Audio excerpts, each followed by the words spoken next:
अजित पवारांच्या निधनानंतर आता राष्ट्रवादीचं भवितव्य काय अशी चर्चा सुरू असतानाच कार्यकर्त्यांकडून दोन्ही राष्ट्रवादी एकत्रित येण्याच्या चर्चांना उधाण आलं। दोन्ही पक्षांनी एकत्र यावं यासाठी नेत्यांमध्ये ही चर्चा सुरू असताना आता एकेकाळचे अजित पवारांचे सहकारी आणि आता शरद पवारांसोबत असलेले अंकुश काकडे यांनी अजित पवारांची अखेरची इच्छा बोलून दाखवली।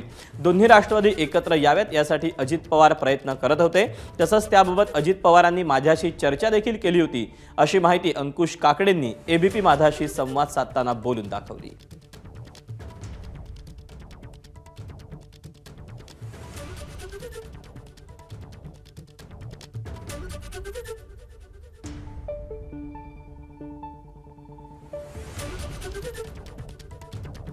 आज मला राहून राहून दुःख होतंय की अखेरच्या क्षणाला दोन्ही राष्ट्रवादी काँग्रेस एक व्हावी यासाठी दादांनी मला 2-3 वेळा आग्रह केला की अंकुशराव, तुम्ही विठ्ठल शेठ मणिया, श्रीनिवास पाटील, तुमचे साहेबांशी चांगले संबंध आहेत, नेहमी तुमच्या वारंवार भेटीगाठी होतात, साहेबांशी आपण बोला आणि दोन्ही राष्ट्रवादी एक कशा होतील या दृष्टीने प्रयत्न करा। आम्ही आमच्याकडनं जेवढे प्रयत्न करता शक्य होते तेवढे मी आणि विठ्ठल शेठ सातत्याने करत होतो, परंतु त्याला दुर्दैवाने काही यश येऊ शकले नाही।